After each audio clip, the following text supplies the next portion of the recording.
Howdy, all y'alls. I'm kind of happy. Wow, more than kind of happy. I've got some new subscribers, so I wanted to welcome you guys to my channel. I don't really have a firm focus, but my primary is, I think, bagpiping. Um, well, tonight I'm just doing just kind of an intro. Um, a couple of weeks ago, I did a road trip to Western Kentucky, and because of my foot injury, I kind of got stuck in a pickle and had to go and do a road trip to get a lot of my stuff out of storage. I didn't have enough room in my vehicle to take everything, but I got all of the most important stuff. So anyway, and my most important stuff happens to be my bagpipe stuff, because I've been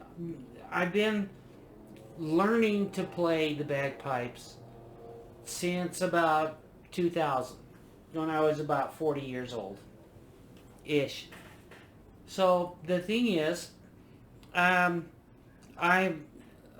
not trying to be a rebel or anything like that. What I was doing when I first started out was grasping at everything that I could to learn to play the pipes.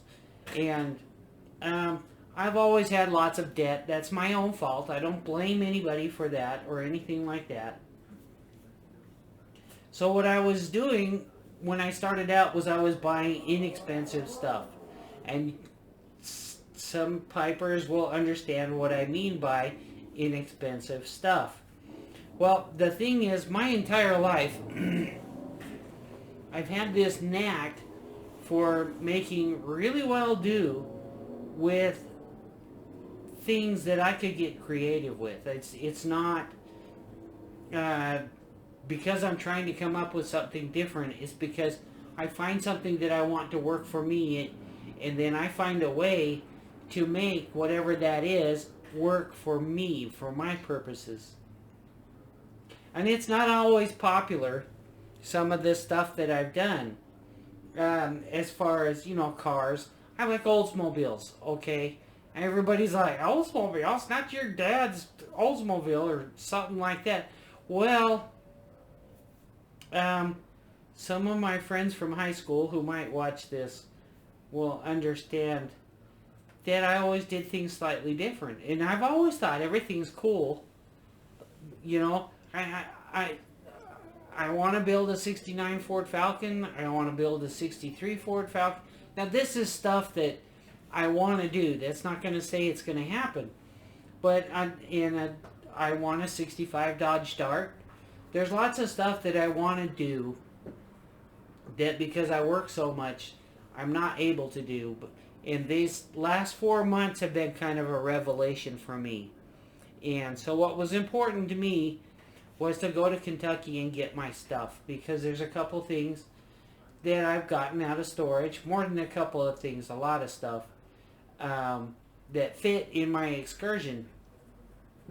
And surprisingly, I fit a trailer's worth of stuff in my excursion without having to take the seats out. But that's because I'm a hyper organized, spatially aware kind of person. So, which can be a flaw at times because it drives other people nuts when I look at something and I say, well, do it this way, and then they're like, they want to do it their way, and I'm like, okay, do it, whatever you want, and then I have to go back through and reorganize stuff so that I can fit twice as much stuff into things. Anyway, that's not important. So anyway,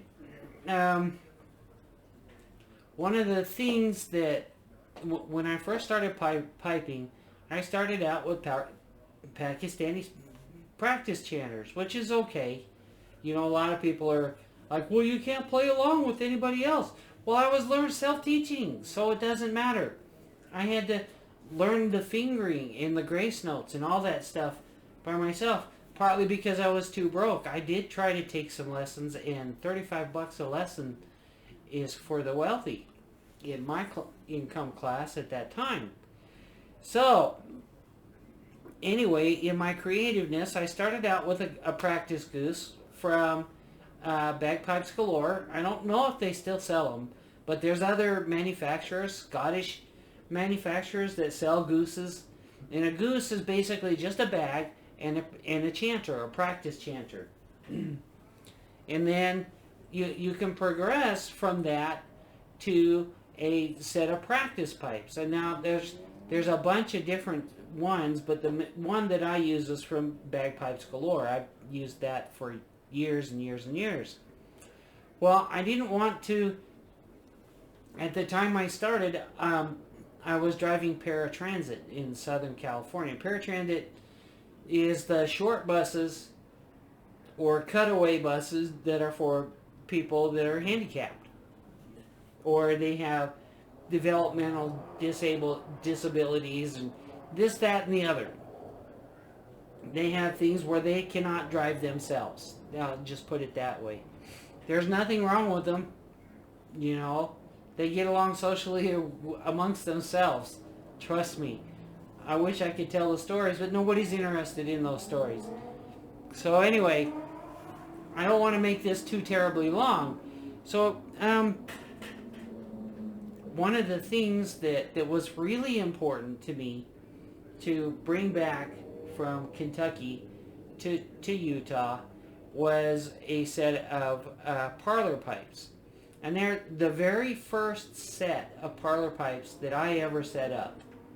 And I totally self-taught myself how to do this. And there's lots of people online in traditional pipers and stuff like that that really, really don't like. They think I'm trying to bypass the market. And to be honest, if I had the money, I would have a set of everybody's pipes. But I need to buy a bigger house because I need a room, an echo chamber room where I can march and do my full paces. I need to do, I would say 10 to 12 paces. My cat Jules is happy. I gave him catnip, so now he's stoned. You can see his tail back there. There he is. So anyway, I like lots of different stuff, and I'm a hoarder, a bagpipe hoarder, and fortunately I only have one tenor banjo that I put together from parts that I need to take down to Salt Lake to get fixed up. But anyway, so I set up my kitty. The stoner. So anyway, I distracted by my cat. So anyway, when I started out, I picked up a set of antique chalice. Antique meaning they're the style, not that they are really antique. My very first set of bagpipes was an antique set of chalice style bagpipes. And then I also picked up a set of parlor pipes because I needed something to take along with me when I was working or at the will of my employer at the time. And sometimes I would have 2 or 3 hours of downtime. Well, I was like, you know what? I need to practice. I need to utilize this time. And so in the middle of the day when you got 3 or 4 hours and you're stuck out in the field and there's nothing to do, and you're, literally assigned no hours, nothing. So you're sitting out there, you're kind of trapped. So what I did is I picked up, I bought these online. Back then they were really, really cheap. And these are Pakistani parlor pipes. These are the antique chalice type ones. And I think they're absolutely beautiful. Now I'm not going to play them in this video because I'm going to reserve that for a different video. But I made these work and they weren't supposed to work. They're pitched a lot higher than the parlor pipes that you've been hearing me play, and I think they're really sweet sounding. Now the only difference is with these is that the ones that you guys have heard me play that are lower pitched have a Rexine bag, which is really soft, and it's easy to play in blow tone and everything like that. Well, these parlor pipes are this has a leather, a relatively thick leather hide bag. So when I got these back, I had to, they were crumpled up, and the bag was as hard as a 2x4. So what I did is I took the drones off and the chanter out and the blowpipe out, and I filled it with water to get it soft, the bag soft, and then I flattened it out so that I could get the bagpipe cover off, and then I let it dry out. And some people will freak out, but bagpipes are designed, originally designed to take and release humidity or condensation or whatever you want to call it. So I got these back, and I took them apart. I didn't undo the stocks or anything like that, and I got them wet so that I could get everything apart and get the bag off. And then there's all these things that you can do with leather, and this is cowhide leather. So I was trying to think of the most creative things, and what I did, hold on a sec here. So there's all these weird recipes and stuff like that, and the stuff that I like to use to season my Pakistani bags actually comes from Pakistan. And it's really hard to find that particular seasoning, but it works the best. You can hear my cat, he's all agitated. You can hear him thumping his tail, I think. Huh, silly? What are you doing? Wow. So anyway, I tried and thought to be creative, and I'm not promoting a product over something else, but Armor All Leather Care. So I squirted about a quarter of this Armor All stuff on the outside of the bag, and it soaked right in, and it made the bag completely pliable. Now, it's not as soft as a synthetic bag. I'm sure I'm pronouncing it wrong, but it's the way I read it, or the way I was educated to read it. It's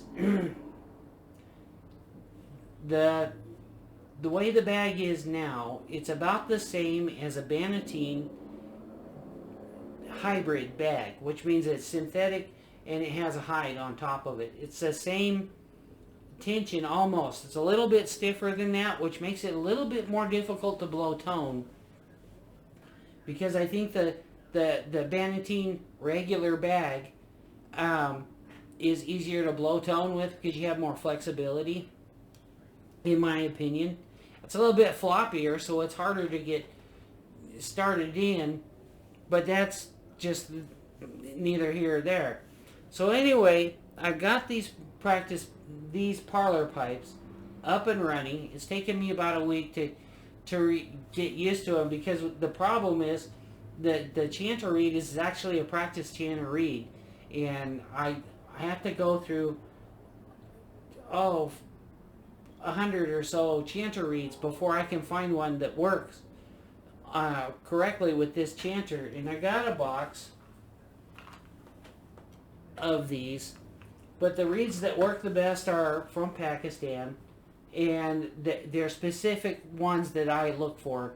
And so I'm not going to try to promote that over anything else, because, you know, the Scottish people or traditionalists don't like these Pakistani pipes. For whatever reason, I don't care what their problem is. So, because I make the instrument work for me for what I like. And these parlor pipes have turned out, they sound way sweeter than I remember. The only problem is I have a problem with overblowing. I like to play the bag really tight because it helps me blow tone easier.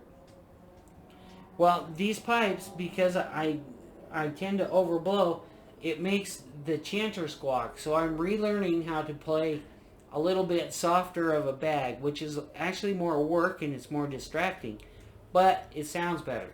So catch 22, I can't win on that, but they sound really sweet, and I'll be probably, I don't think I'll attach it to this video, but the other thing is I have my very first set of Great Highland bagpipes that I ever bought. I was completely ignorant. I went out and bought these pipes for like $300, and they're antique chalice pipes, but this is the original chanter from those pipes, and this chanter will pitch as close to 440 hertz as I can get any other set of pipes to play. Now, some of you guys are going to freak out and say, "Oh, it sounds terrible," but guess what? People who haven't heard the pipes before like the lower pitches better. And pitching at 480 hertz, fine, happy. You know, I'm glad your band's winning and everything like that. But when you're playing solo with a set of pipes that pitch that high, the audience doesn't respond to it.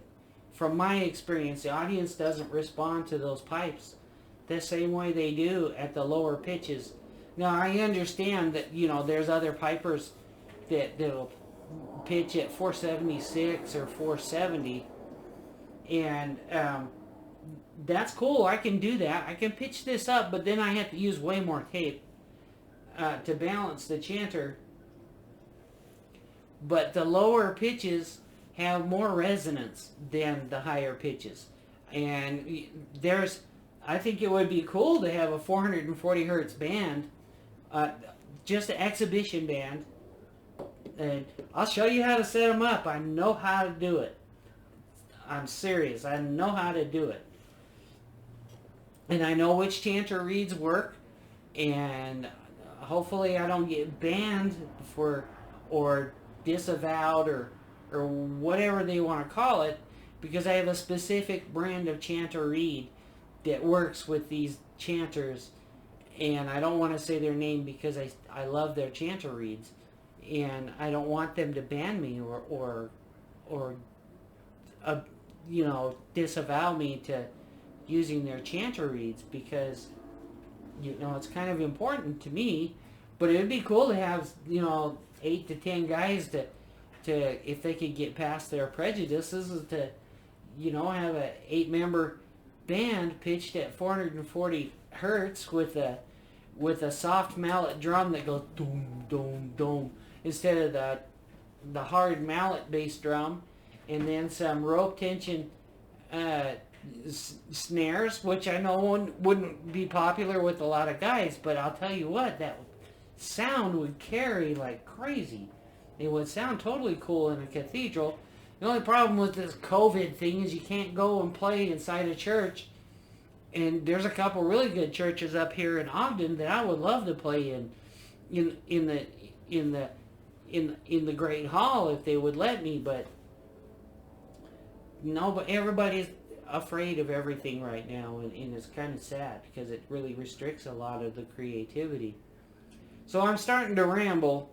But anyway, I've got my parlor pipes up and running and stabilized. So I'm probably going to do something tonight. I haven't decided what kind of set I want to play. And then once I get the other bag back into shape, because the bag's still good, it's just dried out. It's not rotted or anything like that. This bag's not rotted. It smells like the leather care though. And I did put a cap, just a tiny cap of neats in this bag to keep it done. And the only problem with a hide bag is you have to play it regularly. Otherwise it'll dry out. And then your hemping, and or not your hemping, but your drone stocks come loose and everything like that. And mine are starting to get tight again. And I'm having to learn how to blow at a lower pressure so that I don't squawk as much, because these chanteries squawk if you overblow them. And that's it. And hopefully you like it. I know this 20-minute video, but I haven't posted anything for a while. So thanks for watching, and I appreciate my new subscribers, and I hope you stay. I'll be sad if you go. Comment on what you think, the direction. Well, I'm going to take my own direction. That's a given. And then I'm going to start bringing my regular sets of bagpipes back online. The thing is, the good thing is I get the stitches out on my foot on Monday, which is 3 days from now. And the bad thing is, that banging is I got one of my windows open and the blinds are banging on it, so I'll fix that. But anyway, I'm going to have less time to practice, and I've been practicing like crazy. So when things have started to really start coming together, I'm going to end up having to go back to work. And I only have 2 days off a week. So unless I win the lottery or all of a sudden I get a crazy hit, I don't care about that. I really don't want to be famous, but it would be cool if I could go out and enjoy playing my pipes a lot more than I've been able to do with working. And I've had some people who have shown concern for me. They're local here to Ogden, and they're actually, wow, you really do this, that, and the other. And yeah, this is the kind of stuff that I want to do. And they're like, well, you're not getting younger, and maybe you need to not do so much overtime, and maybe it's more value to your life to go out and do what you enjoy. I enjoy bus driving. Look, there's no other job that I would rather do. But the thing is, I have other interests, and if I'm using up all of my interest time on working crazy overtime, then I'm losing personal equity. So anyway, if anybody has an opinion on that, that'd be cool to hear. And I'm gonna do a sound check on my pipes and everything like that, so I can make sure that I get the drones right. And I might do a little comparison, but I don't know yet. So anyway, thanks for watching, and thanks for the new subscribers. And sorry for the long, boring video, but I haven't posted anything for a couple days because I've been feeling sorry for myself. And all the street racers are out and about, so I need to close some windows. And there it is. Let's see, tomorrow's Saturday, so happy Saturday. And thanks again for watching. Bye.